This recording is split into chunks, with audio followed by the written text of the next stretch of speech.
This is the Dane Moore NBA podcast brought to you by Prize Picks, coming at you Tuesday morning. It's October 8th.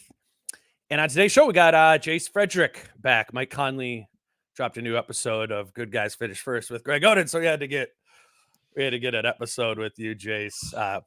For those of you who might not know Jace or are new to the show this year, Jace is the St. Paul Pioneer Press's Wolves beat writer, and we're pumped to have Jace back on for another season. I think the plan this year is going to be, I know today is Tuesday, but Jace is going to come on Mondays this year. Hi, Jace. How are you? Good, man. How about you? I'm good. We spent the 15 minutes before we hit record talking about football, and I think that's where our heads are at on talking about Jets football. Well, yeah, right what I thought we'd be doing. Yeah. No, my fantasy team sucks. So I'm actually trying. My fantasy team sucks. I'm trying to forget about football and fantasy and get into. I was like on Sunday, I did there was a bunch of NBA preseason games on, and I like Red Zone on. I pulled out my iPad. I'm like, Did you try it? I did. I pulled it out. I'm like, no. Yeah, there's gonna be plenty. There's a time and place. There's time and place for that. Yeah. I'm not. I did kind of want to watch. Like I saw Carl was playing, and I was like, oh, I'm gonna turn that on. But with preseason, if you miss the first 20 minutes of the game, you miss all the important plays. This is not a knock on Carl at all. And it's just that good disclaimer right there. Well, it's just so funny. When you pull up Twitter, and all I ever saw was that deep three from Cat, in a million different spots, and I was like, okay. And then I looked at the box score; it was 1 for 5 from deep, 2 for 7 from the field. Did you see that I tweeted out all the clips of it? I did not. No, yeah. I was like, yeah, there was a lot of other things right. That's honestly the way sports are consumed in general now. Totally. It's when people are like, Anthony Richardson for the Colts is awesome. It's because you see the 2 highlights, and the rest of the play is terrible. And that's not Cat. It's not. But that was just an example of not a great game, but all you saw was this deep three, and it's wow, amazing. That is part of the reason why I can't watch I don't watch baseball at all anymore, because I'm I don't know. I would feel I would have to watch spend a ton of time to be a average fan of the sport, because I don't know. You just get so much. I don't even feel like following a sport or a team on Instagram or Twitter or whatever gives you at all. And I a real truth of what it is. It's this is the best thing. This is the best thing. This guy rules 16-0 here, 17-0. Here we go. Or we can look at for baseball, we can look at a chart that people have of X blank, and we just don't even know what that means. But no, I don't. But I would trust it though. Whatever the number was, I'd be like, have you seen this guy's it's X green. blah blah blah? Yeah, exactly. Yeah, I would 1000% be like, well, this guy's good because this chart I saw said he's good. I know. It's I know that's not true with NBA stuff. Yeah, so it's I need to remember that.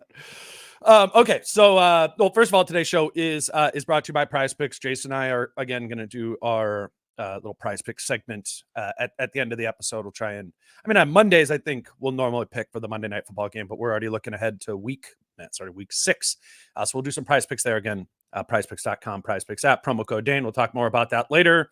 But the plan I thought to put together for today's show, part Jace, just honestly because when you and I have been talking or I've been reading your stuff, I think your focus has kind of been on the offensive side of the ball. So I figured, as it probably should be, it's the number 1 defense last year. The little room to wiggle there. It's gonna change a little bit offensively. So I thought we'd talk today about what the Wolves' offense will look like this season. Absolutely a critical question. They were below average offensively last year, 16th or 17th, depending on where you look up offensive efficiency. Yesterday at practice, Rudy Gobert said it was a goal to be a top 10 team. You lose Karl Anthony Towns, one of your most potent or efficient offensive players. So to be able to go from being 16th in offense to 10th or top 10 this year, it's going to be, to me, I think it's going to be about the way this thing looks and the way that they play and the things that they emphasize. And I guess just to kind of start jumping into this, one thing I think we know for certain, or has been most emphasized about offensive change, is the speed at which this team wants to play, the transition opportunities they want to create, and just no longer be, one of the slowest teams in the league. How are you thinking about the up in the pace element of this. Yeah, I mean, I think that's just something that Chris Finch, every time that we would say, how does the offense get better? All off season, during the season, he'd talk about pace, right? Like, and it was just his desire of like, we got to get out more. And he even said, like, we're never going to be a fast team. And that was true with like Carl and Rudy. And I think it's still probably true of like, this won't be like, lightning fast. They'll still play like two quote unquote bigs most of the time. But it is like there are just opportunities that he always felt were out there that weren't being taken advantage of. And I do often think that's a mindset. I think if it is like an A getting the ball and he's like, yeah, I could, but maybe not here. Like it's not clear and obvious, so I'm not going to do it. So it's getting guys who are just willing to maybe be aggressive in pushing it and just like, let's see what's here. And then we'll pull back if need be. And I think like a guy like Dante DiVincenzo is running because he's looking for that transition triple, and there's Julius Randle who gets the offensive rebound. I mean, the defensive rebound, and then just like wants to go. Like that's what he likes to do. He's comfortable taking it himself and pushing the pace. Like, and it's not just in terms of like transition points, right? It's not just in terms of fast break points. It's like when you push, you're more likely to get cross matches. You're more likely to just get great matchup set up for you that will make the ensuing offensive possession a lot easier than when a defense is totally set. So like, I think they do just have a couple more guys, and Carl was not a transition player. He was like a trailer 3 guy, if anything, frankly, like the opposite of that. So now you have a couple more guys that you can inject into the lineup who like to get up and down. I don't know if pace increases a ton, but like a couple more opportunities a game. And like I said, just like compromising the defense, that's huge. It kind of reminds me of 21-22 season, year before Rudy got here, where I just remember at training camp, what you were writing, what I was talking about was Finch and Mike Honori, Wolves lead assistant, were talking about playing defense more aggressively, right? And once the season started, like first 5 games of the year, we're like, yep, that looks completely different than the season before, right? It was Cat and Nas blitzing up there, was Pat Bev and Vando as a scramble, and it was like, I think Finch has earned the right for us to believe that they're going to do what he says. They're at least going to try it. Like they are going to inject. Whatever their intention is to inject, that is going to be injected into the style of play. That doesn't guarantee it's going to work, right? There's still going to be maybe, like you said, with the 2 bigs or whatever. Or Mike Conley's a little bit older. Like I don't know if it's going to like work perfectly to be a higher transition team. But I feel pretty confident when we watch, that first game against the Lakers or the Kings, that they're running with them or they're running past them sometimes. And that would be a massive change from last season. I sent you these numbers. If you just look in pace, last year, the Wolves were 23rd in pace at NBA.com. They played 81.5% of their offensive possessions in the half court, which only Charlotte played more in the half court. So, that's just what is Charlotte doing? I do totally. I thought losing. That's what they're doing. Like, right. Well, so I actually looked at that and I'm like, okay, yeah. So Charlotte was one of the worst offensive teams. Like I knew that. I was like, I wonder, were there any good offensive teams who played in the half court a lot more than transition? And Boston did. Boston was in the half court, the 5th most in the NBA. And they were the number 1 offense by like a lot. But if you're going to do that, I think Boston's whole plan, I think we all kind of know this, having watched them through the playoffs, is like, yeah, we're going to get good shots, but a lot of them are going to be threes and we're going to make them at a high clip. So if you play slow and you sacrifice transition opportunities, which are, high value opportunities, it's got to be because you're replacing them with half court possessions that are going to generate more than a point per possession. And, the Celtics shot the most threes in the league and shot the 2nd best percentage in the league from 3. So it's like, okay, like that's cool. You can play slow, but the Wolves that's not how the Wolves played. They were 20th in 3-pointers taken. They didn't have as good of 3-point shooters as the Celtics. So, you're playing the same pace as them, but your offensive efficiency has dropped a ton. I think that's like one perfect example of like, this is why we got to play faster.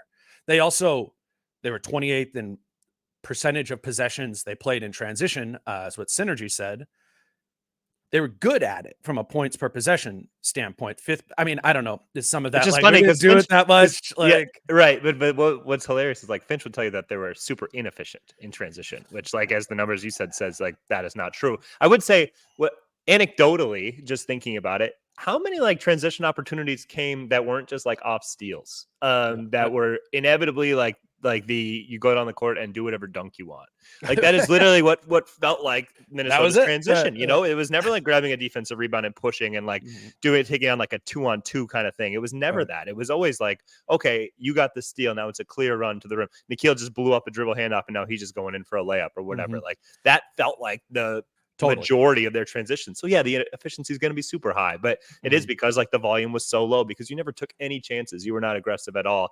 And I don't even mind it. Like last year, it made some sense in terms of like when you are playing, when you're so dominant defensively and you're playing just kind of a lower possession game, like be less risky, you know, like, and it worked out a lot. But I do see like if they want to be at a higher level as a team and push towards like a Boston level, because they, even if they match up okay with them, like they weren't that level of dominant last season. Like these are the things you're probably going to have to do. Yeah. And like even the team that's had the worst points per possession in transition in the NBA last season, that was still at a good rate, you know, like right. Pretty much all transition better than half court. Exactly. Like, oh, I mean, that's just the numbers sure, right. You know, sure bear that out. But yeah, I think that's a good point. Like I think of when I think of a team who plays really fast or is really intentional about getting out in transition, it's like, all right, we secured the rebound or we got the steal, and it is like 0.2 seconds. And I'm getting this out of my hands to a guy ahead of me, or I'm taking a sprint dribble and we're going, you know, like it's gotta be in your head. Yeah. Right. It's just and habitual, which, you know, maybe to the training camp point, if this has been being drilled down in them, some of that will. The Wolves were the opposite of that. Think about Ant. Like obviously sometimes Ant had some crazy, like cool and good transition opportunities. But if Ant would like come in and secure a defensive rebound, like what was his first instinct the majority of the time? It was just kind of like square dribble to his side, you know? Or where's Mike? And Mike would do the same thing. Mike would just kind of be like, all right, everybody get ahead of me. And you know, I think part of that was to keep turnovers down, which they turned the ball over a lot. Like, I don't think they were being stupid or something, but they didn't have the energy of a team that is like, we get out in transition. And I think the goal now is, you know, we want to be a team that gets out in transition. Yeah. And I'm trying to think of like whose instincts on last year's team even was to like get out, you know, like it almost like, I don't think J-Mac, sure. Like, I don't even think he had the license to, but you just saw like Nas a few times and be like, I can take on this team 1-on-3 or whatever. Or sometimes he would just go and people would follow him. Right. Nas, I feel like. Right. Yeah. I agree with that. And that's about it. So like it will take like Dante and Julius can inject some of that, but it will take other guys buying in a little bit more too, which when you've had success not doing it, I think that is a little bit hard. Like you talked about that aggressive defense thing from Minnesota. Well, guess what? They were terrible defensively. Yeah. Before that. So it's like, you better try something new. Fair. It is a little harder to change something, and that'll be interesting to watch. Like, hey, we're good as a slow team, you know, like, and that might not set in because at the counter as well, we weren't good offensively. But as a team, when you're like, but we won a lot of games, you know, like a lot of games. We went to the West Finals. We won 56 or whatever it was in the regular season. Like, our way works just fine. So that'll be the only interesting thing. And that's where like probably working in Finch's favor is that they're injecting in two different guys into the rotation of like, hey, now here's how we have to do things. Hey, now we don't have Cat in the half court or whatever. Here's how we have to do things, blah, blah, blah. So how much do you think that like Randle plus DiVincenzo for Cat and Kyle Anderson, like how much pace or transition do you think that adds? I mean, that's adding transition for sure, right? Yeah, I don't know how much. Just because I'm not saying like I don't know if it'll be that much. Like I don't know, because you know I didn't watch the Knicks that much. But I have seen like enough to know that DiVincenzo does like to get out and look for like transition threes, and that Randle, as we've been told a lot, and like I remember seeing that in the past, that he does like to push up and kind of force the issue. So I don't know, even if it's like 10% more, then all of a sudden, maybe if you just kind of set a little bit of a tone, and then maybe Ant starts thinking it more like, oh yeah, this is kind of what we do. I'm used to running down a little bit more. Just make it, like you said, habitual. Like if you're just at least trailing other guys who are doing it, then all of a sudden you're just getting more used to running yourself versus like going at that half speed kind of pace up the court just to get into your next position. Right. I wonder about Randle too. And I like how you said, like, we've been told a lot. Like, yes, how many times have we told? It's grain of salt, man. Right. I mean, like, I don't know how many there was an off season where we were all told that D'Angelo Russell was having a great summer, you know, like, and he comes back, he's the same player, you know, and so you don't know, you can't take everything you take as true. I think what we're being told is like, here's what Randle does, and here's what he has done in his NBA career. And there are probably people that you could vet that with, and they'd be like, yes, he does that a lot, you know. So that I buy into a little bit more than just like having a great summer. But I was watching that. We'll talk about Randle and the Pelicans Finch thing a little bit later, but I watched a good amount of that because, again, everybody's like referencing that you wrote an article on it, like Finch and Randle in New Orleans. And I'm like, okay, so what was this? What was, like, spoiler alert, I didn't really like watch it get like a huge sense of difference from New York.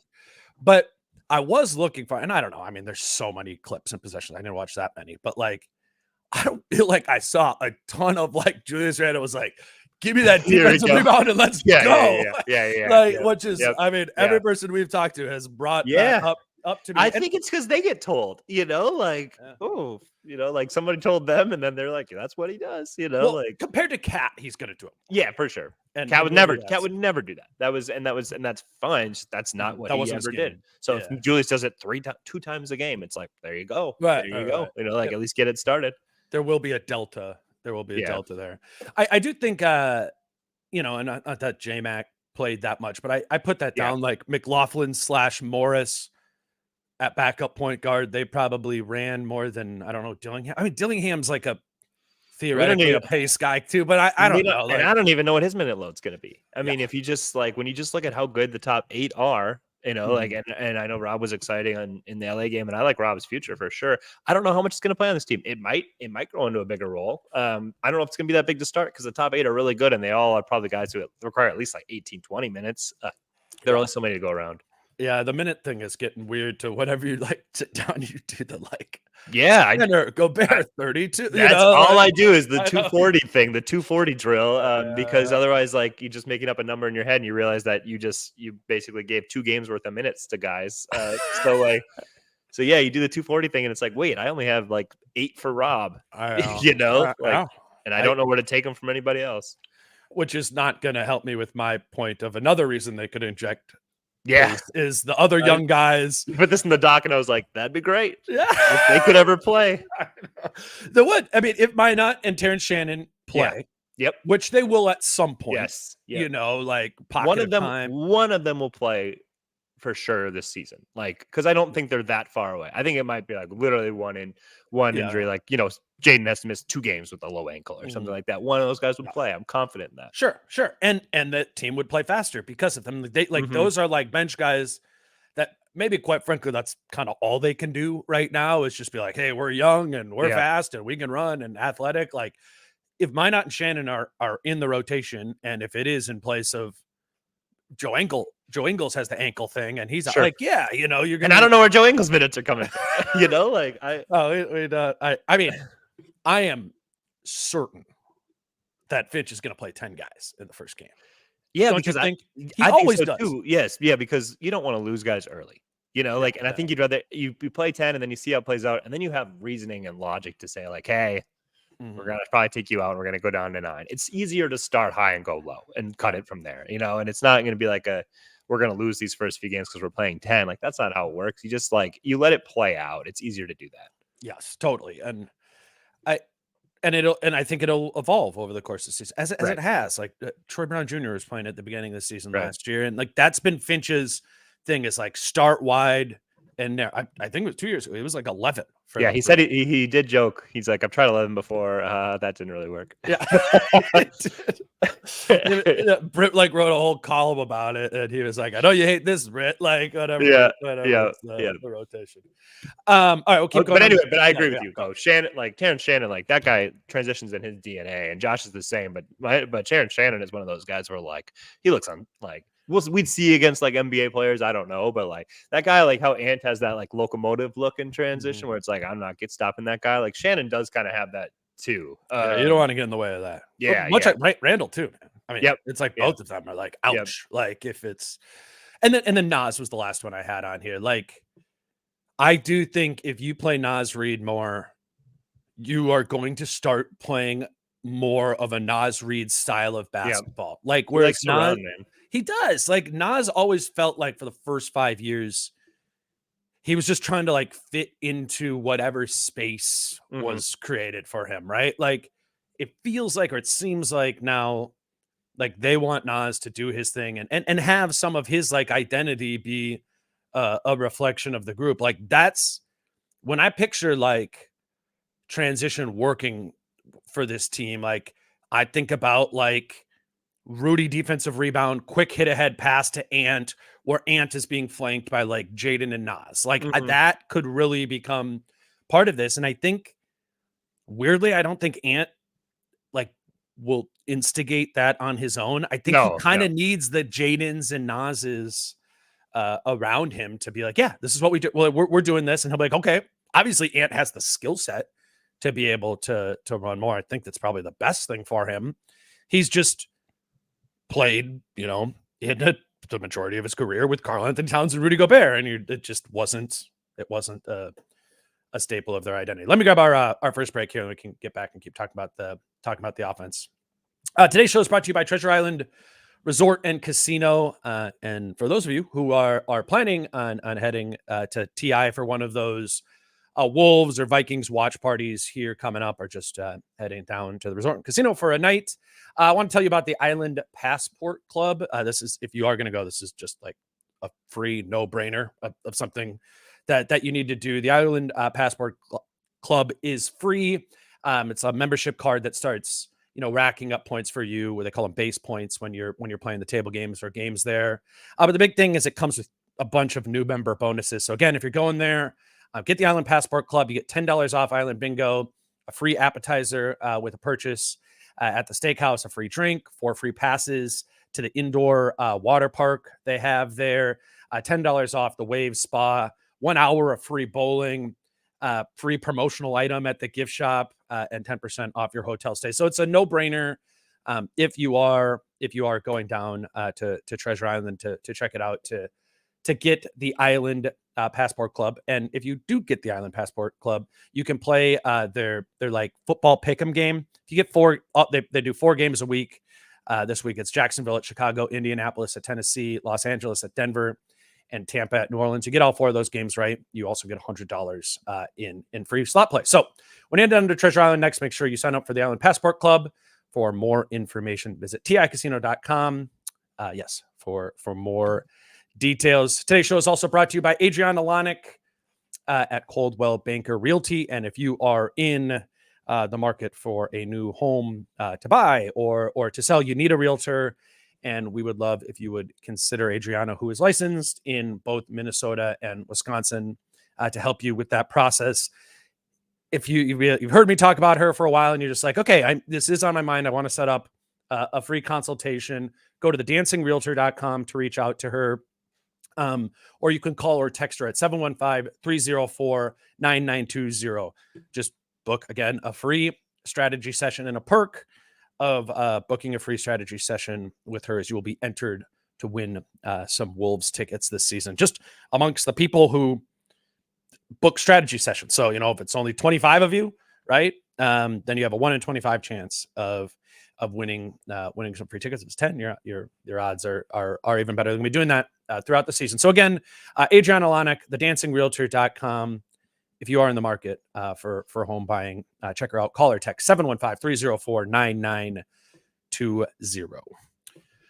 All right, Jace, what part of the offense should we go to next? Oh, the higher volume of shooting and cutting. I think that's something you've been on to, you know, thus far in training camp. Last year, the Wolves were number 1 in 3-point percentage, but 20th in 3-point volume. I don't know. I don't love like the cutting stats on the tracking data, but it said last year on Synergy that the Wolves were 23rd in percentage of their offense that were generated by cuts. I think we see them move up both of those this season, right? Shooting more threes, which maybe doesn't make sense to some people given that they lost Cat, and that they cut more and they find more cutters. Do you see that as something that is actually going to happen? And if so, how do you think that impacts the offense? I mean, I think that's definitely going to happen. I don't see any way that it doesn't happen as long as Dante DiVincenzo plays like 30 minutes a game, and I don't see how he doesn't play 30 plus minutes a game. So I mean, that's a guy who tough like that's tough in your 240 thing, man. but it's not. But every time I chart it out, he easily gets 30 minutes. I mean, I don't see how he wouldn't get 30 minutes. Yeah, Like no, this and even like asking people like, how's he look? They're like, he looks really good. Like this guy is, and obviously in the preseason game he looked really good, but in like practice he looks really good. Like this is like, I really do think that the player you saw in the last half of last season and the playoffs is like the player that he is now, and that's a guy who needs to be on the court, obviously. Totally, yeah, but just like when somebody's taking that volume of threes, again, it's kind of like setting a tone. Like I know like the spacing aspect, but just like I think everybody feels a license to do that as well. And like when there's more spacing, you're going to get more like, kick out threes and guys are going to be open, like good looks. And I think a lot of times they'll have 4 guys who are comfortable shooting the 3 out on the floor, much like a year ago. And Jaden, hopefully shoots it at a higher efficiency this year, which might lead to a higher volume. Like I just generally think like DiVincenzo and his spacing will play a pretty big role in like just more of everything efficient in an offense. Less possessions that get bogged down where you're like, oh, I don't know how you ended up with that 20-footer. Totally.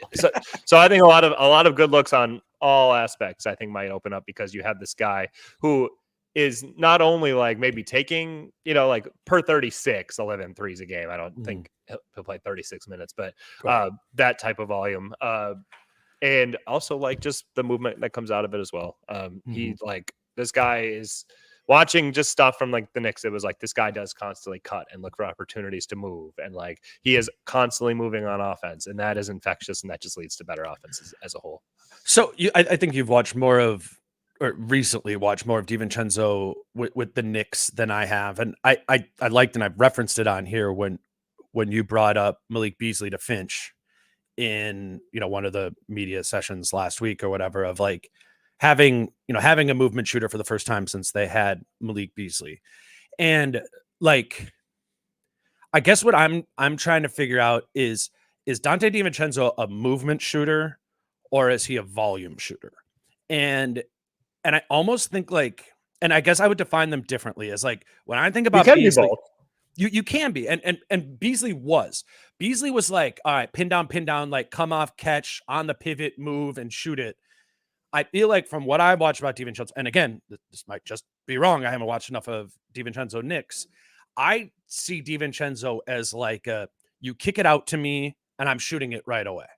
Like you can be like right in my face and I'm going to shoot it. That's how I'm going to get my volume off. Or in transition, I'm going to pull. Like he's going to pull it. I feel confident he's going to pull a ton of like transition threes. But you get like the distinction I'm making there where it's not like Beasley was like a half court pin down volume shooter. I don't think DiVincenzo is that, but I still think he shoots like a similar volume, which is really high of Malik Beasley. Would you agree with that? I agree in that, and how he's gotten them in the past. I absolutely think Fitch is going to use him in a lot of those Beasley like sets. Like it's like, I think they're going to put him in that. I mean, we saw in the first quarter of that Laker game, it was like dribble handoff with Mike. Rudy sets the player screen. DiVincenzo, it's obviously a set that they run. Mike hits DiVincenzo right off of that player screen 3. Like that was like a Beasley like set. They ran in the first quarter of the game, and he makes it. I think we're going to see. He's going to take 3 or 4 of those a game. I think. I think Finch has had those types of plays in his pocket for like 2 years and is going to be very excited to pull them out. Well, he said that. He said the other person we've been able to run him for is Mike Conley. And right. It's hard to run up for Mike Conley when he's the right. point. Yeah. Right. Because literally it's like, well, we need somebody to pass it to Mike Conley, like, to run it the way we want it to run, like with timing and whatnot. I think it's to be pulled out a fair amount because I do think they'll be like, ooh, this is, I think early in the season it'll be like a new toy effect, frankly, like, nice, we get to run this stuff again when we do get in the half court. I think Mike will like those sets. Like Beasley played well with Mike Conley in Utah. Like I think there'll be a lot of guys who are in on that. That makes sense to me. I'm interested about how infectious the cutting is. Yeah, same here. Because I think it has to be. Because if I'm Dante DiVincenzo on like the right wing and I'm just like, all right, I'm going through and just like kind of cutting through to the left corner.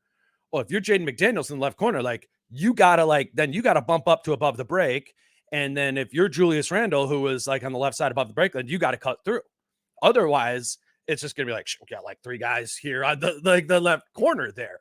Then it'll be screenshot like, look at this terrible spacing. I think there's gonna be a good amount of that initially, but it will become infectious at some point because you're just going to. I'm not sure if the rest of the personnel is ready to cut as much as Dante DiVincenzo is, which I think could just be like, all right, like we just need to make that be, a part of our identity. And I think DiVincenzo will kind of force that upon them because he's just not going to stop moving. Like that is a clear thing. He's coming down. He's like, I'm looking to get my immediate, like first 7 seconds of the shot clock, 3, if not cut through. All right, reposition out there.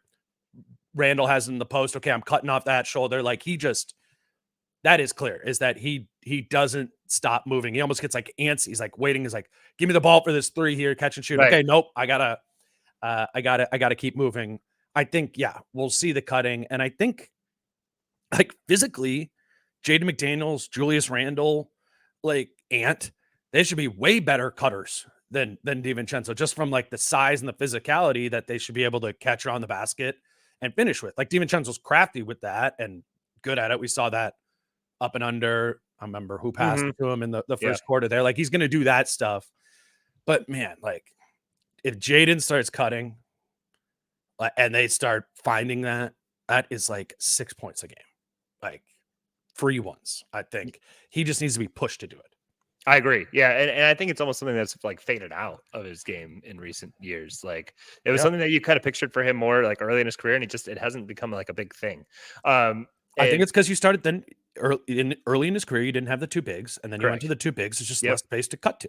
Yep, I agree. Yeah. And that's where we always talk, like we keep referencing 21-22. Like that is a little bit more like how this team can look now. Having like the extra shooting, having the less, like they don't really have 2 centers. Like in no way do they have 2 centers anymore. Like that's not, even if you have 3 bigs, they like Julius and Naz are both power forwards, obviously. And like stretch 4s to some degree, Naz for sure. Julius kind of too. Julius is. He's going to shoot them. Like, right. I agree. He's maybe not like the deadliest knockdown, but that's like we have such a high bar for like what is a good shooting big man. We watched Cat and Nas. Yeah. But it is like Dante. It's like it's cutting, and it's not just. Oftentimes it is like relocating around the perimeter. It's like reading like, okay, where's the ball going here? Where do I relocate to? I'm not just standing in one spot the entire time. Like, and that is how like the help defender loses their guy because Dante has relocated twice in the 7 seconds that they were watching Ant dribble. Like those kinds of things. And like, and I think Mike Conley is usually a pretty willing cutter too. So like if you have multiple guys out there who are getting into movement, then I do think that, like you said, like that's going to cause everybody else to kind of buy into it. And like Ant says he wants to move more off the ball this year. He has said that's been one of his things. He wants to catch and shoot 3s. Well, those oftentimes come off movement, relocating, things like that. Relocation, Yes, and he wants to move without the ball. Like it doesn't have to be cutting. Like relocating is as much as anything else offensively. So like if Ant does what he says he wants to do, and Mike can do that kind of stuff, and Dante only does that stuff. That's a pretty good base of like should be less stagnancy in the offense. I just don't want to see any more of those positions. We all know what this is, where you got the 4 guys around the perimeter, corner, up, and Rudy's the only guy moving around. Looking to screen, looking to flare screen. Like and it's like, dude, get away from me. I'm standing in this corner. It's right. And I already got my spot. Go get your own. Is that right? But it's like, but you gotta be like, I should use that giant like feature of our offense and cut off of that. There was just so much of that last season, and DiVincenzo's not. He's not gonna just chill there. And I think a lot of some of the other guys too. Again, how much do Shannon or Minot or those type of guys play? But I don't. Well, I know apparently Minot is in love with the shot right now, but these guys like Shannon who are going to prefer to sort of get downhill. I think Rob was going to prefer to get downhill when he's out there. Like they're going to want to be moving there. And I think like, again, it goes with the transition. It's why they shifted the roster this way. It's because they watched all of these games and it's like, this is pretty clear what this below average offense is missing. And it was transition, volume, shooting, and cutting. And I think it's just a question of how long that takes to sink in. I think it's as simple. How long do you think? Like, what do you think about that? Yeah, I mean, I think it will. Like when the players' talents, more of the players' talents mesh with the coach's aspirations, that it will eventually. Like this is what Chris Finch has always kind of wanted in an offense. Like players like this, who like their preferred style of play is kind of fits in with what he likes to, what he aims for in an offense. So I think when he can drill it every day, and these other guys are like, yeah, let's do it. That will make it more likely. Like at the end of the day, it's going to be an Ant buy-in thing. Like, and I've always said like it's fine when he is on a heater to like ride it, but it's just like shift out of it when it's done, like and go back into movement offense. So I think if he buys in and like they get a little bit out of like, okay, we're down 6, I should do some dribble, pull a 3. Like that is where things tend to kind of stall out a little bit. I wouldn't. DiVincenzo had a great answer to you about that. I clipped that. I think this nails it. The basketball, like you exert yourself more, like maybe more tiring, but somehow it still makes the game easier. I wouldn't say it's more tiring. I would just say, it's more enjoyable. When you're playing that way and the ball doesn't stop as much, it's not as stagnant. You're not watching one person go the whole time. That brand of basketball is a lot of fun to play. Now, when you have talent and you can do both, I think that's the perfect kind of concoction of offense is when you can settle down, let somebody go one-on-one, do their thing, and then also push in the transition, get quick ones, get movement, because then the defense never knows what they're getting. That's it, right? Boom. Like that's the answer. That's how this offense works, because Julius and Ant are going to they're gonna get to their isolation sometimes. So you have to have the other personnel bought into that being part of the cocktail. And I mean, DiVincenzo just knows, man. He's been on a bunch of different successful teams that like he's played with Giannis. He's played with Jalen Brunson. He's also played with Stephen Clay. Like it literally is a pretty good mixture of these different brands and seeing what works.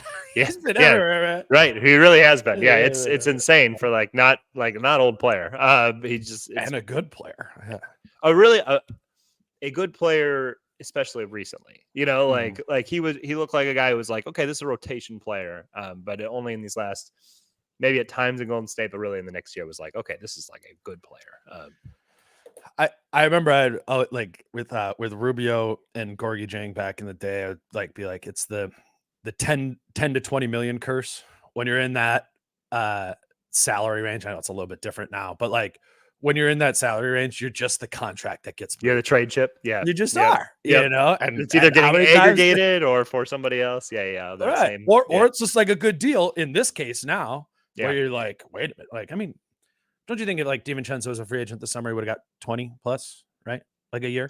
Yeah, coming off of like being like a really like the second best scorer for the Knicks on that team. Like, I mean, it's and he's making 336 now, 12 a year for the next 336 the rest of the way. Yeah, with the salary cap going like. I mean, he averaged 20 a game over the last from the end of January on.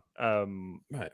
It's literally like, to me, it's like not a star player, but star player like production from off the ball. Like, which when you already have a star player, is perfect. That is exactly what you want. Like, it's why he worked tremendously alongside Jalen Brunson. I would highly anticipate that he will work tremendously alongside Anthony Edwards. Like, it should be a higher than that. You shouldn't be aiming to get 3 different on-ball all-star type players. Like, you should want like a DiVincenzo alongside like an Ant. Like, that makes way more sense for roster construction.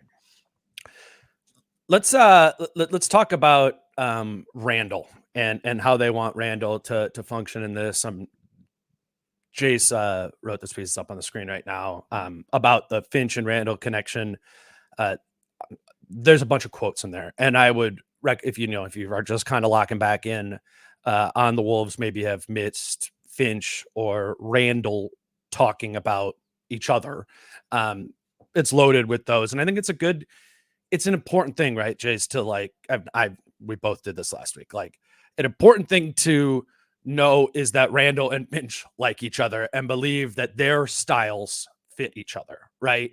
And again, I don't know exactly what that ends up looking like, but I do believe in the confidence that the relationship they have with each other. At least, like, I don't know Julius Randle from whoever. So I don't know. Is he just saying the Chris Finch thing? Because That's an obvious connection to have because he was the offensive coordinator of that team from 6 years ago.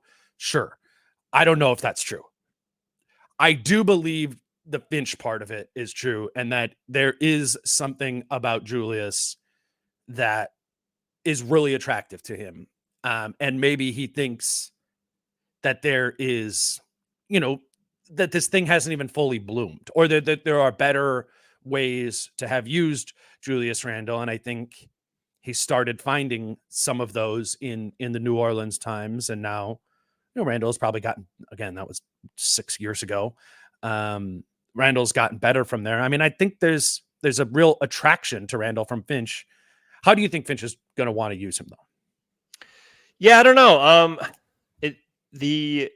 I do think we'll see 4 or 5 pick and rolls with him and Rudy. I think that's probably a certainty that they will mix a few of those in a game. But like, as far as like what Julius is specifically going to be asked to do offensively, I'm not sure. The biggest things that I pulled out of like looking back in New Orleans was that like his like shooting efficiency numbers were like near the top of his career in that year. And so like it wasn't as much isolation. He still certainly did that a lot. But I just saw like little pockets of like, okay, like when Finch talks about like randomness within the offense, like there were times where it'd be like Julius would get the ball near the wing and all of a sudden it would turn into like a side pick and roll or like a dribble handoff. And it would just come very naturally to Julius of like, here's the next basketball play. Right. And that is where like, I think he has that in his head of like, I can do that.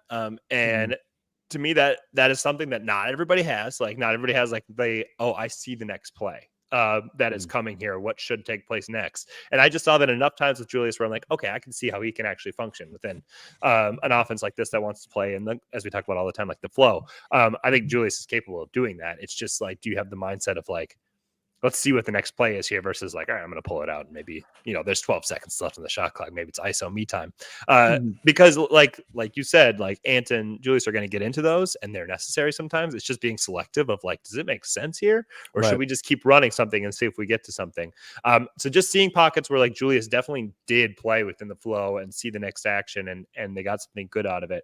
To me, like that was encouraging. So I think they probably hope for a lot of that. But I just think that Chris Finch thinks that Julius is like a super willing listener. I think that was his experience with him in the past. So it's like, hey, even if there are things that we have to iron out, I think Julius is going to buy and I think he's going to listen. And I think we'll get there. I think we'll get to where we want to go with it because I believe that he will listen and be intentional about what we ask him to do. And that's probably a development to people hearing that of like, they might not think Julius Randle is that way, but I think Finch would know, like, right? Like Finch would know. Maybe, like it is like 5 years, guys are different. Like, does Julius still have that open mindset? Like he wasn't really like some star player when he came from LA to New Orleans. He was an ascending player, but not a star player by any means. Now he's a star player and by a lot of different metrics or whatever, So like, does he still that same open-minded, listen to you guy? But it probably does help a lot that he experienced success with Finch and probably trusts Finch to be like, okay, this guy knows what he's talking about. Finch doesn't have to start with some fresh slate where he has to prove himself to Julius by any means. At a minimum, there's a little bit of a proof of concept in Julius's mind, right? Like he went to New Orleans for a year and got paid after it from making some adjustments to his style of play, as I understand it. What I will say from watching it, again, I haven't watched a ton of it, but I was just like ripping through some clips. One weird year. That Pelicans year was weird. As you super weird. Like it was the Anthony Davis requested a trade to the Lakers season. So it like starts with him and AD. I tried to watch a lot of but the stuff I was watching like was more at the end or the middle of the season because that was like the meat of it, right? If he put up these good numbers, he did it without Anthony Davis too. And what I noticed is it always felt like there was good space on the floor. And that wasn't about his teammates. That team was gross. Like I wrote it down. The end of the last game I was watching, it was Julius Randle, Elfrid Payton, Kenrich Williams, Darius Miller, and Frank Jackson on the floor. That was like the middle of the season. Like I don't think any of them, I mean, those are not NBA players. I mean, they just aren't and barely kind of were back then. But there was a space, and not always, but for the most part, I was kind of surprised. I think this was a distinction. He got off of it when there was two. When like a second guy came, whereas my head and having watched some of the Knicks stuff, but just remembering the Knicks stuff too, there is a little bit more of like forcing it through by Randle, and he does have the size and the force to be able to do that sometimes. But in what I watched, I saw more space. I saw him getting off of it, and I saw him being a little bit quicker and more decisive with it. I think those are the things he and Finch are talking about that like added to some more juice to his game. You know what I'm saying? And just kind of clean some things up. If I'm being honest though, I turned on the Pelicans film, I turned on the Knicks film and didn't see like a massive distinction in those two different opportunities, I guess. Randle's going to kind of play like Randle is. I think it's about Finch and how he positions the other pieces around him. And maybe that's something realistic that he can't do. You know what we should look at? I mean, I think this is going to be the biggest thing. Like, okay, if Ant has the ball on the top of the floor, does Julius have the mindset of like, I'm going to go set a screen for him? No idea. I think that's what I think. That's like the biggest thing. I would be like, okay, we never got to enough like cat Ant pick and roll. Mm-hmm. You know, like I think Chris Finch would say that.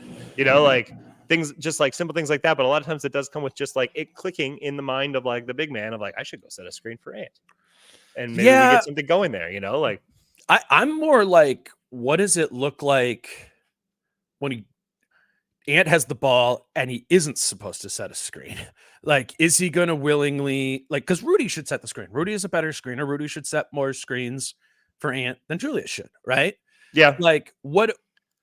I mean, you and I are the belief that Rudy should set more like flare screens and whatnot. Sure. Yeah.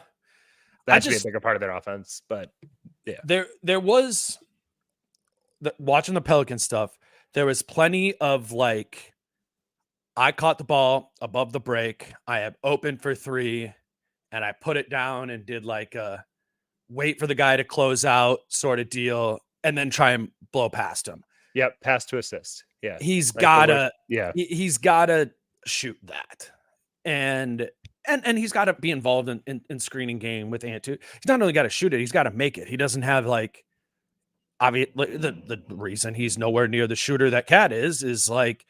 Cat is a talented shooter, but Cat has like the most repeatable 3-point mechanics ever, right? Mm-hmm. It's just like right there. It's like beer pong, right? Randle is not like you just rip through like 20 3-point shots that Julius Randle takes. They look different, from time to time. And that's why Julius Randle is like a 35% 3-point shooter and Carl is a 40-something% 3-point shooter. Yeah. But along with Julius's selection from three also being not ideal at times. Yeah, I guess I just would like him to select that. He'll take some like bad off the bounce type stuff. Like right. It's the catch and shoot stuff. Take the catch and shoot ones. I don't know, man. I think this is like the question is how do they want Randle to function? How much does he buy in to the way that they want him to function on offense? And then how right was that theory of how Randle should function within this offense? Those are going to be three hard boxes to check, and will almost certainly not all be checked by the first game of the season.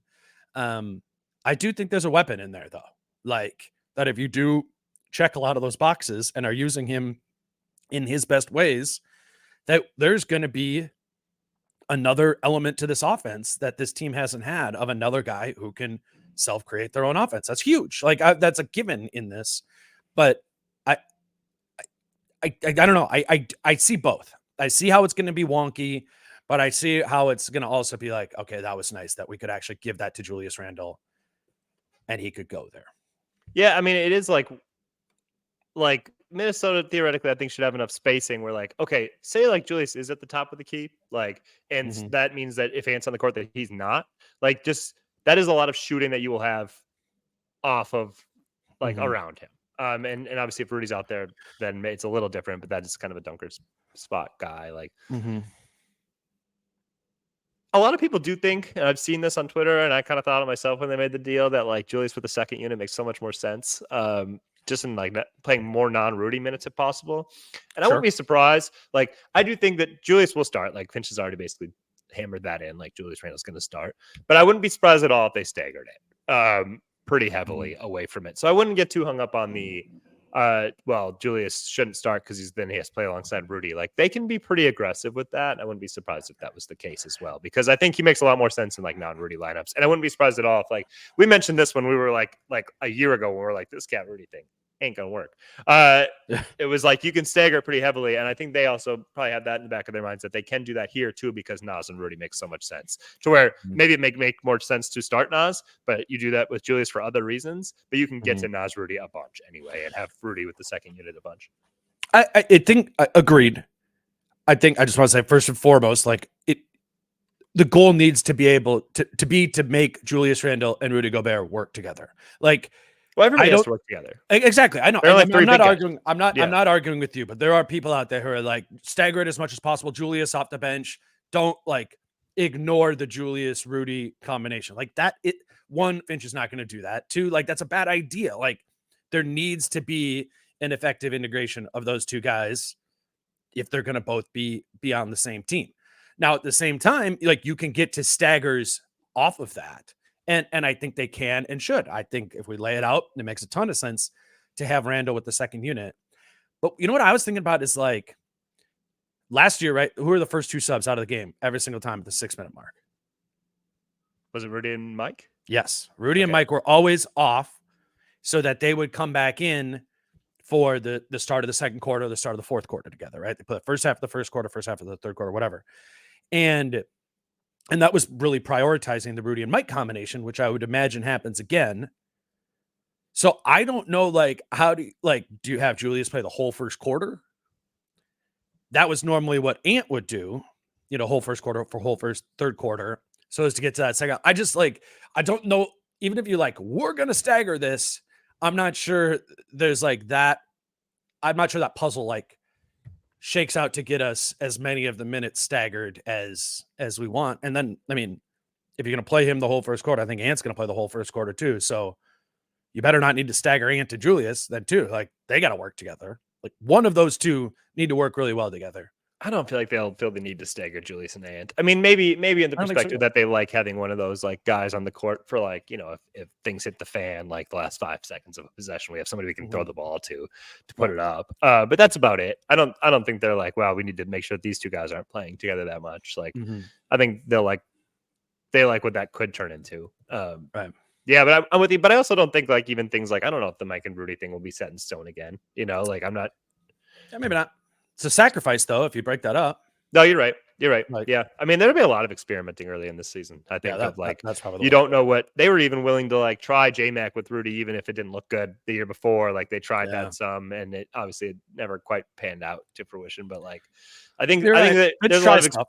Yeah, and then early in the season, I know that leads to frustration for people, but the reality is I think we all expect this to be a good team, and it doesn't matter if you come out of the gates on fire. But you do when you have new players and maybe even you want to do some things differently, you do kind of have to see how do these things fit or how do they not fit? And sometimes it's not even for yourself. Sometimes it's just to prove to the players and give a reasoning of here's why we can't do this. Right.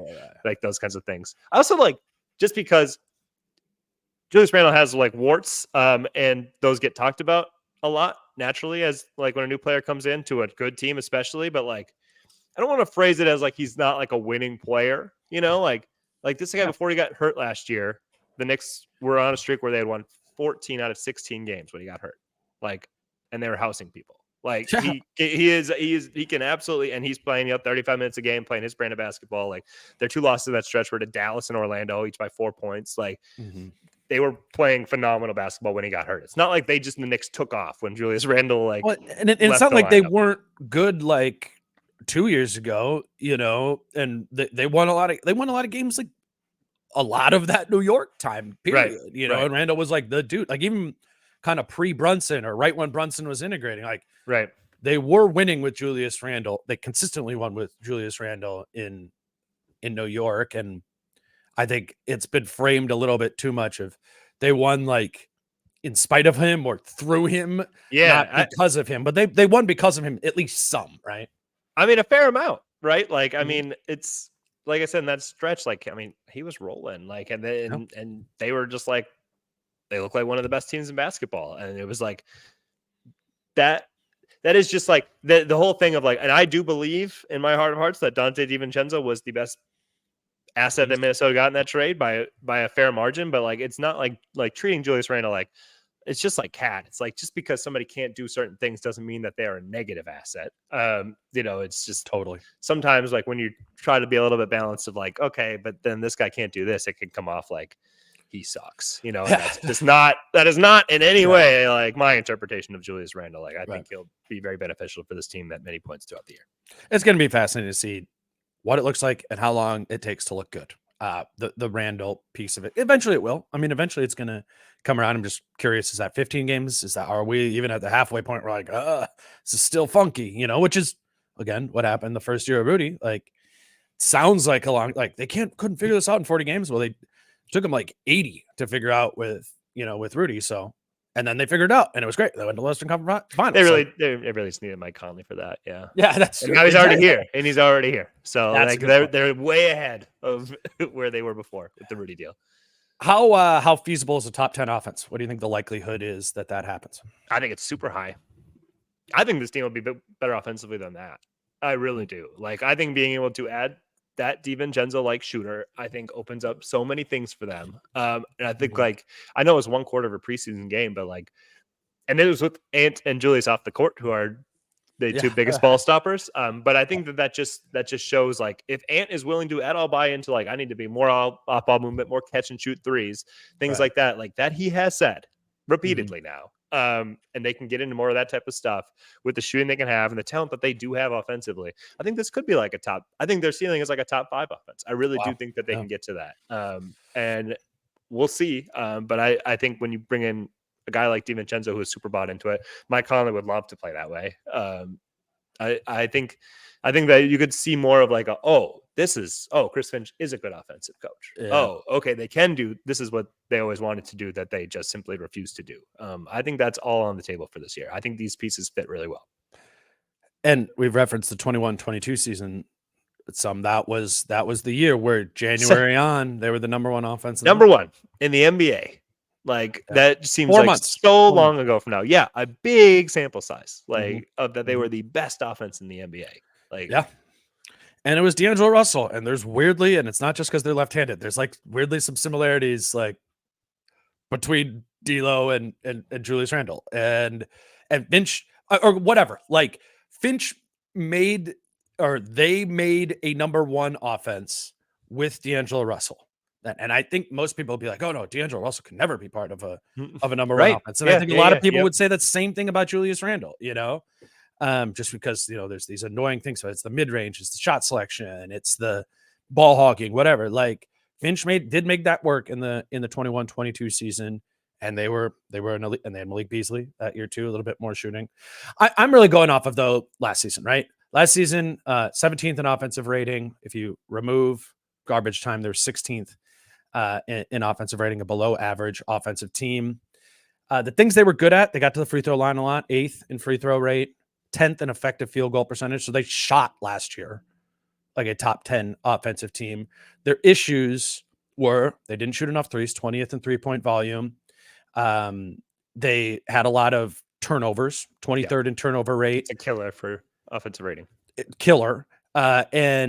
And they were 21st in offensive rebound percentage, which makes no sense given what that roster was. That's their bottom 10. Too.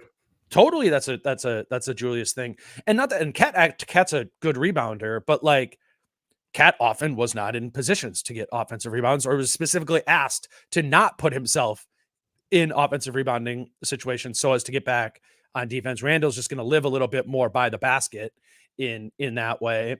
I don't know, like. They were also didn't get out in transition at all. Like there's a lot of like just looking at the numbers, adjustments you can make stylistically that theoretically lead to boosting up in offense that I think is enough. It's a fine and normal goal, like Rudy said yesterday, to be a top 10 offense going from 16th to 10th. Yeah, I think that's very much in the realm of possibilities. It's probably a requirement if you want to win a title too, right? Like that. You can't they got far last year. They were this far away in this game and that game. And at some point you have to be better offensively. The West Finals proved that. You have to be better offensively if you want to win an NBA championship. Because like it's not only did they not beat Dallas, it would have been hard to see them beating Boston over a 7-game series with just the offense that can so often would just fall into like these big lulls where it'd be like, where are we getting this next bucket? I don't know. Let's ask Ant, like, and that just can't be the case, and I think that would have been a real concern if they came back with the same team without Kyle, because like even the game they won, game 4 in Dallas, it was like, Kyle's like, you go over here, you pass him the ball, like do this stuff. And they were like, Ant and Cat are like, oh, okay, fine, sure. And it worked. Like, fine, you say so. And so like doing that stuff without a guy like that around in those key spots where like execution's key and like, or at least less predictability of what you're trying to do offensively. Like they've shifted it. And I think a shift was probably necessary if they were going to take a big offensive leap, because the things that Finch talked about, like more random two-man game with like Cat and Ant, it's like, we would have seen that by now. So like, I don't think that was naturally just going to burst into something unstoppable.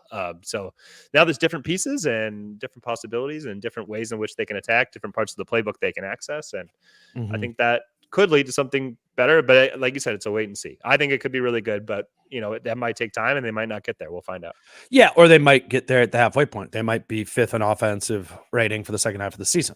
Yep. And 18th the first half of it, like a gradual progression there. I do think if I had to choose today, will the Wolves have a better or worse offensive rating than 16th like they did last year? I would say they're going to have a better offensive rating, which again, I think people just look at that trade. And I think that's the perfect encapsulation of why the trade act makes some sense for the Wolves, from the Wolves standpoint of like, you look at Julius Randle and Dante DiVincenzo for Cat and you go, I'm not sure this team added more offense, but I think they added the type of offense that allows them to shift some of those numbers, the transition numbers that were too low, the 3-point numbers that were too low, all of that stuff. Like there is going to, because Cat was not a high volume 3-point shooter. It's the fact of the matter.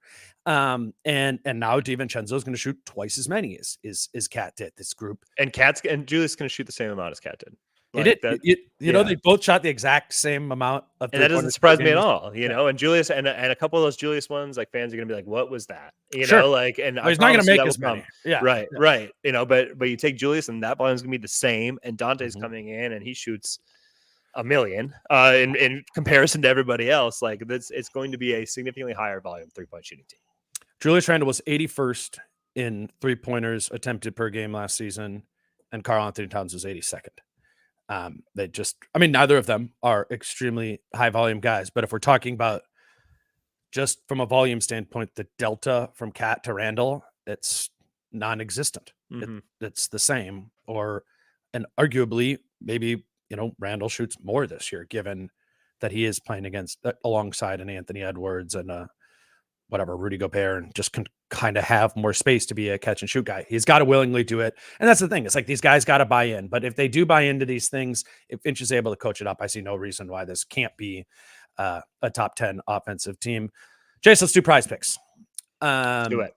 Today's episode is brought to you by Prize Picks. And, throughout the football season, we don't really have NBA going yet. We look at what Prize Picks has up for the NFL slate. It's Tuesday morning when we're recording this, but they already got a couple up or some up for next week, a lot for the Thursday game. Jace, the one I have down, and then I'm going to listen to what yours are, is I have Kenneth Walker more than 54.5 rushing yards. In that, you got that one too? Under.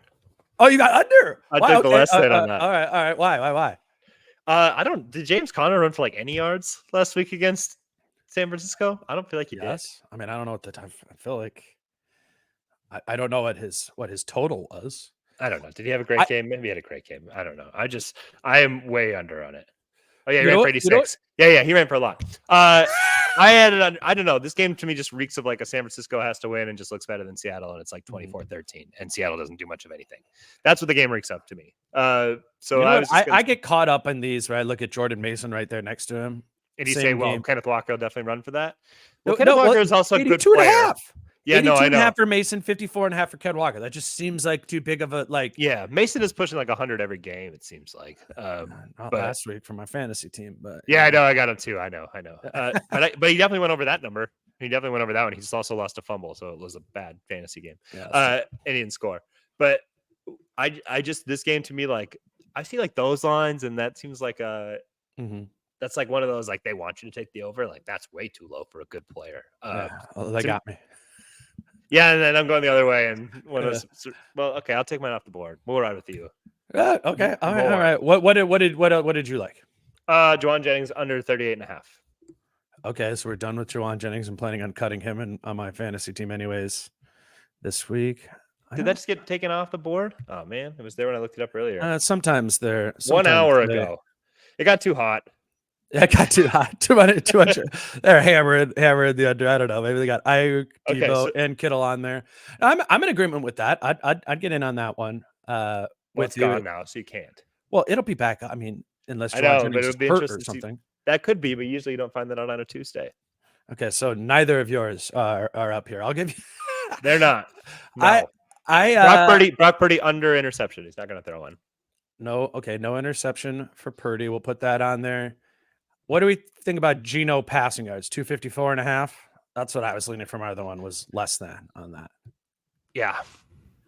Okay, so for the listeners, if you're looking at this, so how this, or if you do all three of these work, Walker more than 54.5 rushing yards, Purdy not to throw a pick, and if Geno throws for less than 254.5 passing yards, if that all happens, if Jason and I went in and we put 20 on it, we would win 85 if that happens together. If all of those things happen in conjunction.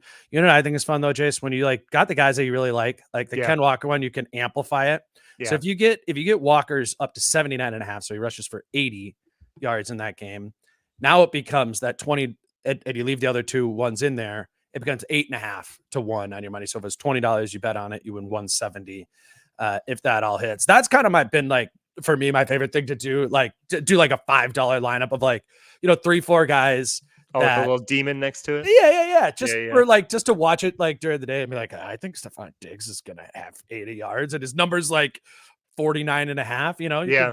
So it ends up being one of those. I mean, then Nico Collins gets hurt and it turns out great. Exactly. It worked. I don't know. I've been having fun with these. I think these are one fun thing to talk about for an ad read, but honestly, and especially when your fantasy team stinks and you're I'm gonna cheer for other players. Mine stink. Exactly. And it's I mean, obviously everyone, if you're doing this, bet within your means, have a game plan.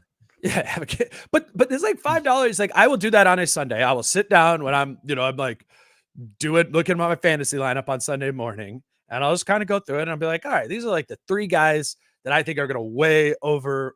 You can get 10 to 1 on your $5. It's yes, you're not going to hit that half the time, but it's fun when the week 2, I'm okay, cool. Now I can do 8 more weeks. Yeah, of $5 bet. It's essentially for free. Yeah. Exactly. It's fun. And there are, I guess that's a good way to end this long promo. There are promos. If you use the promo code Dane, if you don't have an account, they will give you a $50 sign up bonus when you submit. All you have to do is do a $5 lineup and you'll instantly be credited $50 to your account. So it's a fun way to kind of get you started, get used to it. And yeah, I just think for Thursday night football, Monday night football, whatever, if you're gonna be sitting around, and even, I'm not a big baseball fan, or I don't really do it for basketball, but there's plenty of times where you're all right, I'm watching this Warriors-Knicks game. Here you go. $5, put it on there. PrizePicks, prizepicks.com, PrizePicks app. Use that promo code Dane. Help us out and have some fun playing daily fantasy this year. You got anything else, Jace? Are we ready for the season? Are you ready? We're 2 weeks away. I don't have to be ready yet. That's true. We do have a little bit of time. I guess kind of dead. This was weird that there was a game on Friday. Yeah. Are you going to Des Moines for the game? I'm planning on it. Yeah. Yeah. Okay. Brett and I are going down there too. That'll be this Friday. They have that game. Brett and I are going to do, I guess, just for listeners, Brett and I are going to do a pod from there after the game. Then they play Carl and the Knicks on Sunday, which I'm sure will be, I don't know, from a basketball standpoint, that will look like everyone will still just play a quarter, but that'll be interesting to have the first Wolves Cat game. And then from there, then we're a week away from the season going. I think they play the Bulls and Nuggets in the final week of things. And then before you know it, our lives will be gone, Jace. I know. The Target Center one, I don't know how this always works out that way. The only one at Target Center is always the last one, and that's always the one that half the time players don't even play in, I think preseason games don't make a lot of cashish. Yeah, and so the Timberwolves don't take very many of them. Yeah. I think that's a factor involved, and that's why you get an Abu Dhabi game or a Palm Springs game. Yep. They're getting paid to make that work. But I don't know. The first game was fun. I was like, oh, Friday night 9:30. I actually thought that was fun, at least for the first half of it. So we'll get more of those this weekend. Well, me and Jace and Britt and John, I think everybody will be there in person in Iowa. On Friday night, and we'll get to that. Before that, on the show, Kyle and I are going to go on Thursday this week. We'll keep finding things to talk about with this team. But Jace, it was awesome to have you back, and excited to do it on Mondays this year.